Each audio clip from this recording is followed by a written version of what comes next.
So this is something that I actually learned about probably later than a lot of people would have expected, but I really like it a lot. And it's the idea of the 5 love languages. And the thing that I really like the idea that they use the word languages. And I think that's something, so what I'm gonna, because this is something I'm passionate about, and I'm really try to stick to the handouts and stay off the soapbox. and so I'm gonna start off with the helpful hints, and then we'll move into the worksheet. And so part of the reason why I love it so much is because the idea of viewing it as a language. And so if you grew up with a language in your family, and everyone has their different languages, and so the idea is that of course you're going to be more fluent in your language, but that doesn't mean that you can't learn a new one. And especially if you love someone, being able to learn to speak their language would just be a way to honor that love. And so really but then also when you're learning to speak a new language, you're not going to be the best at it. And so that's okay. But the idea is that you're always going to continue to try to learn your spouse's preferred love language as an act of love, and that's also going to hopefully inspire them to learn yours. Now, the next thing is the idea of the golden rule, which, everyone here knows the golden rule. And the idea is that a lot of times in relationships, we follow that to the letter, where we do the thing that we would want our spouse to do for us. And then that could breed resentment. And because you're like, you know how much I would love it if you would do this for me? And then you're like, but you didn't even like it. And then and the other person's like, I don't even want that. And so it's like, why are you getting so mad? And it's really frustrating. But the idea is the essence of it. The essence of the golden rule is that you would want your preferred love language give to you. And so not exactly what you would want, but the idea of getting the thing that you would want. And also the idea of having the other person know what it is. And so that's why I have the essence of the golden rule, not the letter of the law, because that can very quickly breed resentment. And the other thing too is focusing on the ideas of themes and patterns, and because details is where you can get into arguments, or someone maybe loves acts of service, and you're like, hey, you told me to do the dishes. And like, I did the dishes. I'm like, yeah, but look at everything else here. Who cares about the dishes? But you said do the dishes. I did the dishes. And now, now you're getting into a fight, and everyone's just trying to love each other. And so that's why I have the devil's in the details, is the themes and the patterns. Learning what matters to the other person, not just the one thing they said to do that one time. They were said, you never do this. Even if you just do that one thing, that's just a detail. And the other thing too is looking for opportunities, not waiting for them. And so that's something that can give you a different feeling, where instead of waiting for someone to say, hey, you could have done this, or really waiting for something to build up, really going out there and actively looking for those opportunities, because it also just changes your conceptualization of your daily life. It's like looking for a treasure hunt. It's like really kind of saying, oh, what can I do today? Oh, cool, I'm learning this new language. It's like when you're learning a new language and you're like, oh, I know that word, I can do that one. All right, and then you get to say it, and then the other person hey, you know my language? Yeah, I do. And so really looking for those opportunities to, especially as you're learning your partner's love language, it makes it feel less like a chore and more like something that you're taking on. It's something that can be more easily reinforced, because it's like a mission you're taking on instead of a chore you have to do. And then this one is important while someone is learning your love language, is always assume good intentions. We're all here because we love each other. We're all here because we want to learn to love each other better. And recognizing that someone's intentions were most likely good. That's one of the things there too, where I think Pastor Peter brought it up really, really well, is that the one time where therapy works is when both people are actually trying to do something different. You're not just going there to complain. And so a big thing is that usually people are putting in effort, and a lot of times we need to assume good intention so that way we don't stifle that effort. We want that person to still want to try, and so you start off by assuming, hey, most likely you were trying. You got it wrong, but most likely you were trying. And so that leads to the next one is praise before giving feedback or constructive criticism. That's a way of acknowledging that person's effort. Hey, get it. You did the dishes. That is helping, you're right. But I don't know if you could tell, but I've had these screaming children just touching me all day, and I wouldn't mind doing the dishes if you just played with them today. I've been doing this all day long. I would love it if I could just throw on a podcast and do the dishes like you were. I don't care if you're doing the dishes, that still looks like a vacation to me. And so, but really starting off with praise. And so it sounds, the order you say things in can have a huge effect. And so that's where the idea of sometimes how you say something really blocks the person from hearing what you're saying. And then if they don't know what you're saying, then they don't know why you're saying it, and that why can really motivate. And that's why we go back to that idea of themes and patterns. That's your why. Letting your spouse know why something's important to you, and then finding a way how to say it to them so that they can do what would make things feel better. And then this one right here is tough, especially for us guys, is remember it's better to receive or give a gift than it is to have a request filled. And so that idea is that's why looking for the opportunities, not waiting for someone to tell you to do something because it feels better. And that's the idea too, that goes to the idea of the opportunities, because everyone here has known someone's birthday was coming up, and you know what kind of gift they like. And so before you even started shopping, you're already excited, they're gonna love this. And then when you buy it for them, they're like, oh, I'm so excited for them to get this thing. And so the idea is that we can use this concept of the love languages to give you that feeling. And then that way it also helps avoid that sense of resentment from the other person, why I always have to tell you. And so if you're looking for it, if you're excited about giving it to them, if you're excited about learning this whole new opportunities of finding ways to love the other person and inspire that love in them, then it really changes the whole feeling of this. And so especially if you have ever felt nagged, this could be a way to circumvent that. If you've ever felt like your effort that you put in isn't appreciated, really taking the time to talk with each other and learn this is also another way to be a much more effective and efficient at loving each other, because so much of the strife that we have is through effort that I don't want to say is wasted, but is misplaced. And so the idea is that learning stuff like this and really learning, this is really about learning the other person, how they love, how they feel love, can help you be much more effective and efficient at loving each other. And so that way you really get to enjoy it. And then that can help really, make it easier to pull out those weeds that Pastor Peter was talking about and really kind of, take care of that soil. And then when it comes to, I'm going to skip ahead real quick, when it comes to that idea of going back to providing praise and feedback, specific praise is always better than a general thank you. Let the person know why the thing you did meant something to you. So that way you can really learn more about the themes and the patterns. If you say why it mattered and what it did for you, then it makes it easier for your spouse to generalize it. And then another thing there too is, remember, everyone has different languages. Give that person some grace. They're learning a new language. And so really focus on incremental progress. If anyone here has ever learned a language or taught their child something, no one does a 180. There's always a bit of incremental progress, and the more you can reinforce that progress, the better you can keep momentum and motivation going. And so really looking also for not only opportunities to learn how to speak this new language, but also looking at the effort your partner's putting in and to really honor whatever little progress they make. So if someone remembers something, if someone,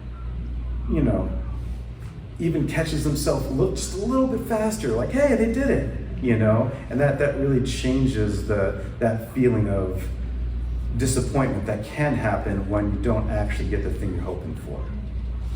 And then one of the last ones on here, and this can also be a really tough one for everyone, is sometimes it doesn't feel like your spouse deserves to give them love in a moment because you're angry with them, because of maybe past times that they didn't love you the way you wanted them to, or because you did something and they didn't acknowledge it. You put a bunch of effort into something and it didn't work out, and now you're feeling upset about it. But Jesus doesn't wait for us to deserve his love, and we need to follow his example. Don't wait for your spouse to fit your definition of deserving love. And so, with that, I think it'd be good because I want to make sure we have time for this, is I'm just going to go over the 5, and then I just gave some examples here of thoughts you might have if you get your love language based off your preference. This isn't an exhaustive thing, this is just an example. And so, a lot of times when people think of love and affection, of course, a lot of people think of physical touch. And that's just what that one, for people that really like physical touch. Oh, before I get that, usually people have a favorite and a second favorite, and those ones work well. After that, it drops off fast. And just because you're giving someone something that is great, and it's an act of love, if it's down the list on them, it could almost feel insulting. Like, why would you give this to me? Why are you hugging me? Everyone's been touching me all day. Or like, why'd you do the thing that I like to do? I go out in the garden. You did my gardening. Now how the heck am I supposed to calm down today? I don't care if you pulled all the weeds. Pulling weeds is my favorite thing to do, and it's the one time people leave me alone. How dare you pull my weeds? And so really thinking about knowing what is your spouse's top 2, and what are your top 2. And so as I'm going through these, really think about which one resonates with you. Maybe even have some fun guessing on which one might resonate with your spouse. But really try to think about what are my top 2. So physical touch. And for people that like that one, it's the idea of really feeling connected and noticed in the moment. And so right there in that moment, you really feel that your spouse wants to connect with you. And you really feel noticed by them. And so a thought that might pop in your head, be like, oh man, after all these years of marriage, you still like me. This is nice. Even though the world's going and everything's so busy, you still like me. Cool, there it is. You came and hugged me. You gave me a kiss. You were driving and you put your hand on me. Oh man, that's awesome. Or you purposely sat right next to me and snuggled up, even though it's been a crazy day and you could have just laid over there where it's way more comfortable. Words of affirmation. These are feeling appreciated and acknowledged. And so this one also is one of those ones where, oh man, you see me right now. You see the value in me enough where you have to tell me right now. Doesn't matter if I did it yesterday, you were just thinking about it, or I just did something right now and you see enough of that value in me that you have to tell me about it. Then, quality time. This is feeling important enough to the other person, especially if it's pre-planned. If someone thought ahead, made time in their busy schedule so that you and I could be together. And so that one right there is that person might think, oh man, you still want to do stuff that's just about us. And you even thought ahead and planned it out so that way we could have this time together. Next, this one is a very popular one, acts of service. And this is feeling seen and supported, especially if you didn't ask for it. This is one of those ones where looking for that opportunity, receiving a gift, this is that one that can really exponentially hits harder if the person does not ask for it. And so that one is the thought that might happen if you get that and that's really one of yours. Could be something like, you can tell when I have needs and you want to make my life better for me. I don't have to ask for it, I don't have to fight for it, you just want to do it. Then last, physical gifts. And I want to preface this one, physical gifts does not have to be expensive. It could be a note you leave for someone. It could be a snack that they like. It could be making sure they have hand sanitizer by their seat in the car. It could be the tiniest little thing, but the thing is that that person feels known and thought of when you two are not together. And so some of these are more in the moment, and some of these occur when you two are not together. And some, it can kind of go back and forth. And so this one is the thought that happens is you actually know me and think of me. And so it doesn't have to be like, oh man, this is that super fancy suit I had my eye on, or like, oh man, I always love getting the brand new Tesla. It doesn't have to be that. It could be something really small, but it shows that you know your spouse and they have this feeling like, oh, you're thinking about me. I didn't even know you were thinking about me, but you were. I feel so loved right now. And so for this exercise, what we're gonna do is, it's a two-parter. One is you're gonna write down your top 2 love languages and share them with each other. The other thing is that the cool thing about this is the good Lord knows us well and put us together for a reason. And he tends to put people together that are compatible, not identical. And so I think this is something here too, we're really thinking about how do your 2 love languages work well together. Just like animals and plants, one love language can kind of exhale carbon dioxide, the other one breathes it in, and then pushes out oxygen, that breathes it in. And we could really have this beautiful symbiotic cycle of love languages working in conjunction together, but it takes you to communicate it to each other and really think about how could these inspire one another. Because another thing that could lead to a sense of resentment or entitlement, which is even worse, is if it feels transactional. And that's something that you need to avoid. If this works, it cannot be transactional. You cannot sit there and say well, I cleaned the dishes, where's my hug? Hey, no. I bought you that thing you wanted, we're having date night. That would not work. Then that ruins the whole feeling. This is supposed to be inspired and not transactional. The goal is, and so when we talk about this, really think about how it would inspire you. And so that way, when you see someone doing, that's also the idea of looking for opportunities. When you do it, you see that opportunity, the person, they love me. Oh, what can I do? Oh, I'm gonna do this, that'll be so much fun. And then that idea of you get excited about it, and you can really build up a lot of really good momentum. And so then, after you write them down, you talk about it for a little bit, and it's just kind of fun, just to kind of think about, just for fun. This isn't like a contract we're drawing out here, is really thinking about which ones of these could really inspire the other ones. And the next part is you're gonna tell each other about a time when you received your preferred love language and what about it really made it feel special for you. Now, it doesn't have to be from each other. It could be a time a friend did it, a time a parent did it, a time a stranger did it. But the idea is that you're really focusing on the theme and not the details. What about this time when you got that thing that made it feel so special for you, and sharing that with your spouse? Because that's the thing that's important. The thing that made it special will allow us to really, remember, not focus on the details, but the themes and the patterns. And then the last bit is each of you are going to write down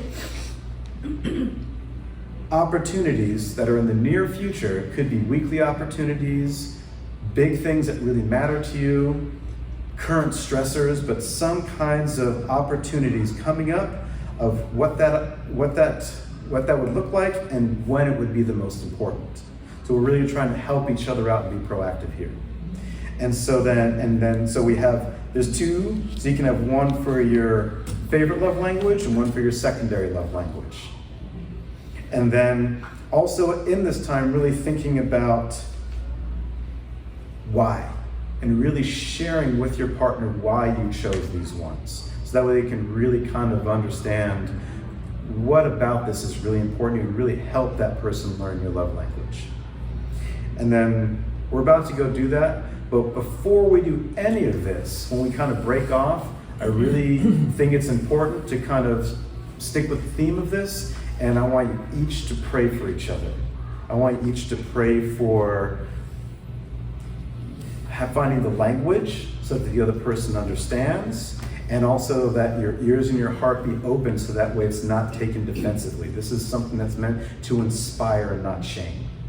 And so really pray, each of you just take a short moment to pray for each other and pray that you can find the words, that the heart is open, and that you two will really find a way to incorporate this beautiful compatibility that the good Lord brought you together for a reason. And this is you two really thinking about, why was that reason? And you might even go back to some of the things when you're back dating. And a lot of times we get caught up in those thorns that we're talking about.